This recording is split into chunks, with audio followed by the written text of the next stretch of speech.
27. Assuming that no equilibria other than dissolution are involved, calculate the concentration of the ions in a saturated solution of each of the following, and then see Appendix J for those solubility products.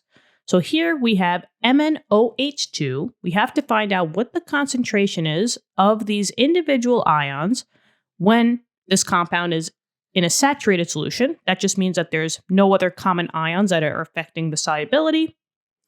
And I did go in the back of the textbook already to find out the KSP value, which is 2.0 times 10 to the negative 13th.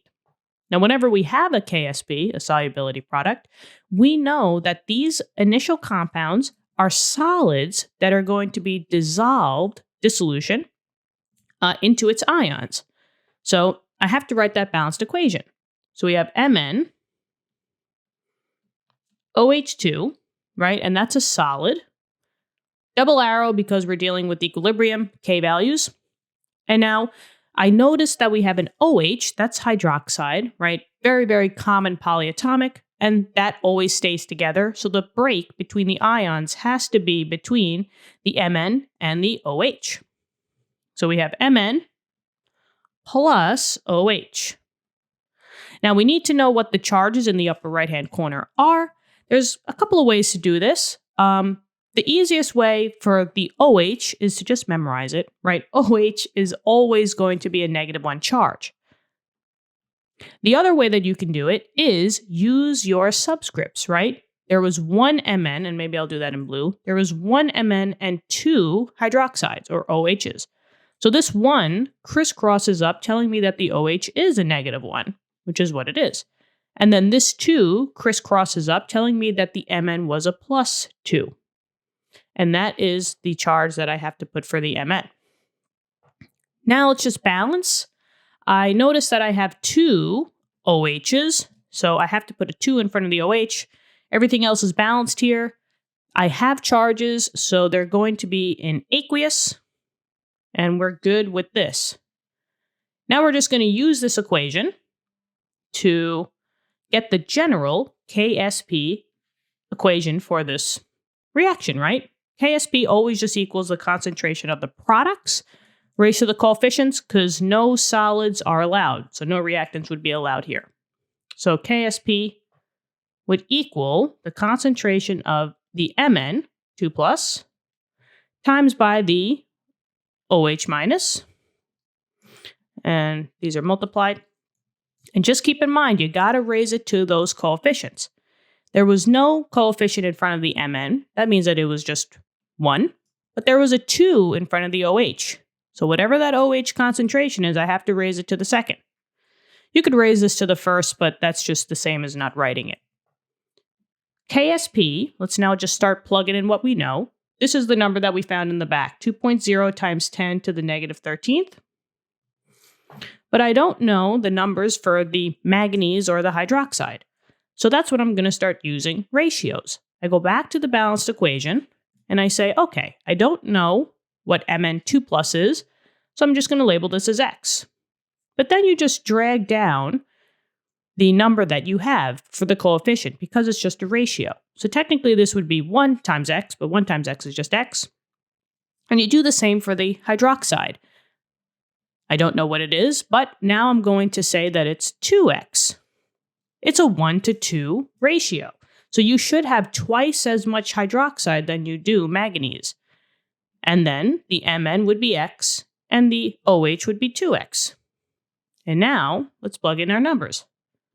2.0 times 10 to the negative 13th equals, let's see, we have X times 2X, and that's squared. So let's work with the 2X squared, right? 2X squared is just saying that you have 2 of the 2X. So 2X times 2X. 2 times 2 is 4. X times X is X squared. You picked up 2 X's. So 2X squared is the same as 4X squared.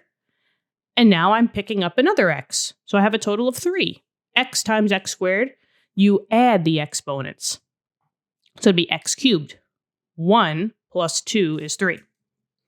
So I have 2.0 times 10 to the negative 13th equals 4x cubed.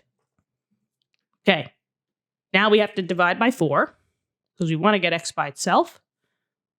So that will cancel this out. 2 times 10 to the negative 13 divided by 4. I get 5. And maybe I will do that in black. So I have 5. Okay, 5 times 10 to the negative 14th. And that equals x cubed. So now you just have to undo the cubing. So that would be the cube root, right? You can do the cube root on both sides. Or you can just raise this to the inverse number. So technically this is 3 over 1. So I will raise it to the 1/3. And that will also cancel out. This is in essence what a cube root is. You're just raising it to a fraction. And then you do the same on the other side. Raise it to the 1/3. Okay. So now this will cancel. So now we're left with just x. And whatever this raised to the 1/3 is. 3.7. We'll say 3.68, 3.7, depending on rounding, times 10 to the negative 5th. And that's your molarity. But now they wanted to know the specific concentrations of the ions. So here are your 2 ions. And this is what they represented, x and 2x. So Mn, 2 plus, was the x value. And since x was 3.7 times 10 to the negative 5th, this would be the same number. 3.7 times 10 to the negative 5th molarity. And then the OH was 2x. So I have to plug in 3.7 times 10 to the negative 5th and just times it by 2. So, whoop. I don't know why I'm doing this on the calculator. It's just kind of like a habit. 7.4. 7.4 times 10 to the negative 5th. Wonderful. And these are your 2 answers. So that's your Mn ion concentration, and this is your hydroxide concentration. Easy as pie. Okay. What'd you guys think? I really hope this helped. Let me know in the comments, subscribe to the channel, and I hope you guys are having a lovely day out there. Keep studying hard, and I'll talk to you later. Bye.